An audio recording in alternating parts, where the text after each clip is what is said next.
From the first stones of the Roman Forum to the shattered gates of Constantinople, Rome swayed between ascents and the threat of decay. Today, as the digital forum hums with the chatter of commentators, it's hard to shake the feeling that the same lullaby can be heard once more. Back then, senators deluded themselves that marble was eternal. We believe our servers will never go dark. Both trust fragile illusions until the crack grows too loud to ignore. In 1605 AD, a disease rolled into the ports of Syria, later known as the Antonine Plague. Legionaries trudging along the Via Appia spread the pestilence from the Tiber to the Rhine. Roman baths, proud sanctuaries of hygiene, proved to be transfer hubs for the virus. 2,000 years later, planes landing in Milan and New York retraced that same route, and modern fitness centers turned out to be nearly as helpless as ancient bathhouses. Quarantines, masks, tomorrow's uncertainty, different words, the same fear. When Rome's rulers counted the dead, their economists counted missing denarii. We count lost GDP and unworked hours. Under the weight of the pandemic, the legions dwindled, so Marcus Aurelius, a philosopher on the throne, turned to slaves and gladiators. Today, as nurses resign and warehouses stand empty, states lure migrants with fast-track visas or offer overtime bonuses for those on the front lines. Rome learned that when there aren't enough free citizens to serve, the empire becomes dependent on people who have no stake in its survival. We learn the same when delivery apps and hospitals are kept afloat by those whose passports arrived only yesterday. The plague killed not just people, it drained silver from the realm. Aurelius lowered the silver content in the denarius to pay the army. Thus began the deadly dance of inflation, carried on by his successors. In the 21st century, central bank ledgers swell with conjured dollars and euros. Digital coins can be just as empty as those struck from copper, clad, and silver. A Roman merchant and a modern truck driver know the same truth. When money multiplies faster than grain or oil, wallets shrink and anger grows fat. When the Quadi and Marcomanni were blown in by northern winds, the Roman limes turned out to be a line drawn in chalk on sand. Invaders reached as far as Aquileia, and where the temple of the Eleusinian mysteries burned, so too did the certainty that Italy was untouchable. Today, our limes are virtual firewalls and clever sanctions.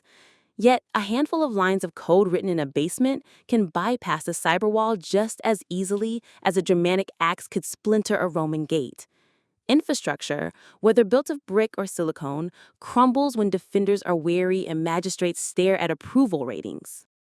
Commodus, son of a philosopher, preferred games to budgets. He closed roads into Barbaricum and paid the tribe's ransom. He bought an illusion of peace on credit that no one intended to repay. We do the same. After the 2008 global crisis and successive bailouts, national debt reaches levels that provoke only a shrug. Paying for calm in the streets becomes the norm until creditors demand real assets, just as the Suebi once demanded provinces.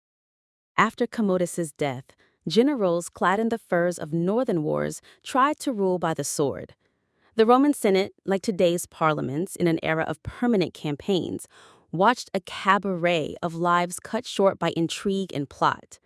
Back then, they said the imperial purple was a prison too tight for two, too loose for one. Today, the prime minister or president's chair resembles a stool in boiling water. Those who don't wish to burn leap for lobbying jobs before their term is up. The 3rd century brought Rome an avalanche of short reigns, a time when coins had to be stamped with the year of minting because an emperor might not see the next batch. Just over 1,500 years later, tech companies can vanish from the stock exchange faster than we can remember their ticker symbols. An investor whose bet isn't backed by real goods is just as defenseless as a legionary veteran paid in coins worth less than a tin spoon. Facing chaos, Diocletian built a tetrarchy, 4 Augustine Caesars, each ruling a quarter of the empire. He carved up the map to rule it more easily. We multiply agencies, commissions, and multi-level governance frameworks. When everyone governs everything, no one is responsible for anything. A Roman woman in Egypt and a user of the welfare system in a global city shared the same frustration. An official behind marble or behind a screen repeating, "The procedure requires patience." Constantine made Christianity the glue meant to bind the mosaic of provinces together.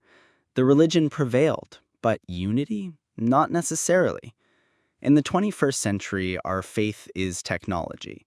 The smartphone has replaced the amulet, the algorithm has become the oracle. But just as Rome's Eastern and Western churches quarreled over one word in the creed, so today's online communities split over every pixel of ideology. Where memes play the role of apostolic letters, one small bug is enough to spark a holy war of thousands of comments. When the 4th century ended, Alaric showed up, and his Goths stood at the walls of the Eternal City. A chronicler wrote that on the night before the siege, Rome's taverns never fell silent. The people believed that tradition and fame alone would make the enemy withdraw. We listened to the hum of trading floors and screens, believing that brand and user base are enough to weather any storm. But Alaric came through because the gate opened from the inside, bribed with a small handful of gold. So it is in our companies and states. Often it's the insider, not the outsider, who brings the crisis, clicking open in the admin panel. When at the end of the 5th century, the Eastern Emperor removed the last boy emperor in Ravenna, most inhabitants of the Italian peninsula didn't feel an epochal change. The inscriptions on coins changed, but caravans still set out from Ostia as they always had. It's history's favorite irony. Collapse rarely comes with a dramatic bang. More often, it's a long, quiet hiss. Today's newspapers scream about the inevitable end of democracy or the collective burnout of the West. Yet in the morning, the kitchen espresso machine hums just as it did yesterday, just as in Rome the cistern steamed in the baths, even though the Senate was no longer the same Senate. Theodosian, king of the Ostrogoths, ordered aqueducts patched and the forum's lawns mowed. Roman aristocrats breathed a sigh of relief. A barbarian, yes, but at least he cares. Today, we praise nomadic managers who walk into a bankrupt firm, promise synergy, and to the investor's relief, slap a new logo on old walls. Then and now, the public mistakes a facelift for the renewal of foundations. Justinian from Constantinople set out to recover the West. The campaign was full of stratcom and open letters about liberating brothers from the barbarian yoke. After 30 decades, Italy was buried in ruins and plague, and the emperor's treasury was covered in debt. We know this tune: humanitarian interventions that drag on for years, reconstructions bombed every season, and the bill paid by taxpayers once the cameras have moved on. The PR pantheon can cost more than the siege engines themselves. While Constantinople celebrated its might, the farmers of Aemilia searched for grain among charred pillars. Our global village has recreated this divide. Stock indexes hit records while residents of outlying towns count pennies to pay their energy bills. The metropolis and the provinces speak the same language of screens, yet live in different eras of prosperity, like Byzantium in golden mosaics and Ravenna in ruins. In the 6th century, the province of Hispania returned under the eagle's banner. Yet Frankish chroniclers still wrote of the Roman Empire, not Byzantium. The brand endured, the structure changed. Modern corporations also sell heritage, though the HR fabric long ago absorbed a chain of mergers and pivots. A name holds the power to conjure stability until shareholders peek at the balance sheet. Rome's economy lived on the flow of grain from Africa. When Vandal piracy cut the supply, the Eternal City literally starved. The modern parallel is supply chains for semiconductors and oil.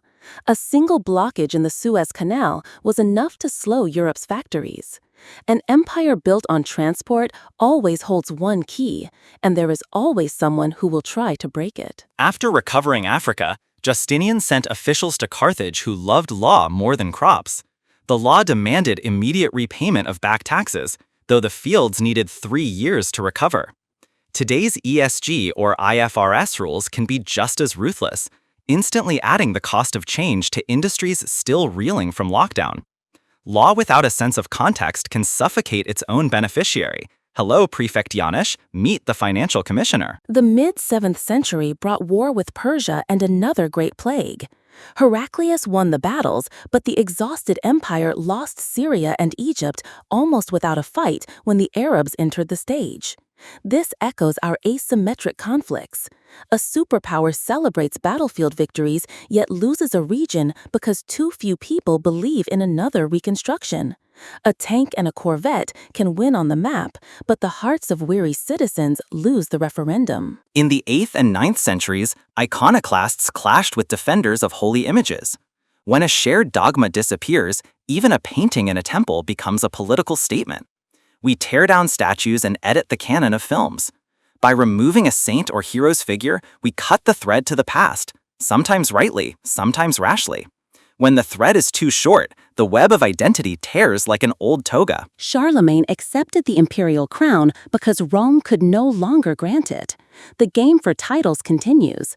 HDR rankings, a stock market's developed or emerging status, the right to issue a reserve currency, these are the new crowns today's rulers compete for. And yet, like the Carolingians, they often gain symbols, not structures. The Pope places the diadem, but the Rhine's border remains porous.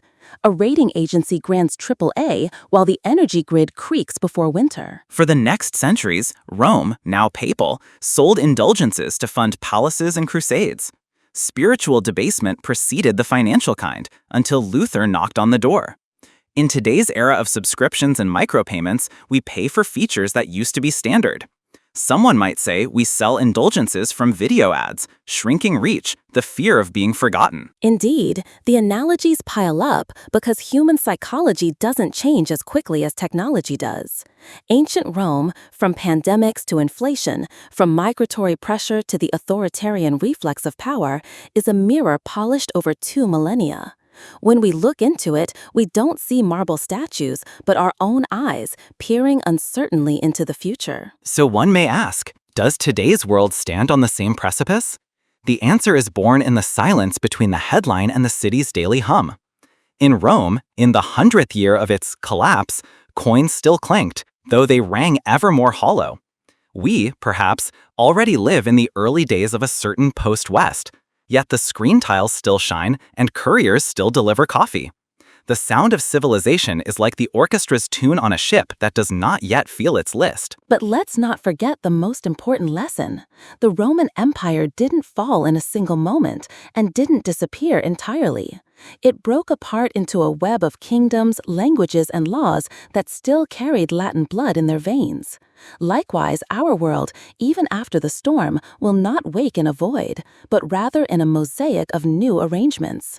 What that mosaic will be depends on the decisions of today's Marci, Commodis, and Theodorics. In other words, on us. The Romans of Odoacer's time didn't feel collapse, because collapse is a concept invented later. Perhaps in 100 or 300 years, someone will write that Western civilization fell in 2025, 2030, or some year we haven't yet foreseen. We won't settle that today. What we can do, more aware than a senator 15 centuries ago, is to notice the symptoms of sickness before they turn to agony. Will we heed that lesson? In Rome, when the first cracks appeared, prophets warned, but the crowd preferred games. We have Netflix instead of a Colosseum, but the escape mechanism is identical. If we don't dare to turn our eyes from the screen, our own limes will crack without a single bang, only with the thin creak of a bridge long overloaded by the weight of self-admiration. Thus, history and the present weave together into one warning. Collapse is not a moment, but a process. Not a trumpet symphony, but a quiet duet of neglect and complacency. Rome, whose columns still stand in the Forum, reminds us that even in ruin one can survive, but at the cost of lost scale. The question is, do we want to end like a res publica, the size of a museum city, or like an empire capable of rejuvenating itself without the need for invasion or plague? The answer, my friend, will not flow from Caesar's marble bust. It waits in our daily choices, between real investment and speculation, between discourse and cancel culture, between faith and technology and care for the soul. Ancient Rome looks at us from behind the veil of time and asks, Quo vadis? Where are you going, civilization of late Silicon? If we don't answer, history will answer for us, and as always, with the cool precision of a chronicler.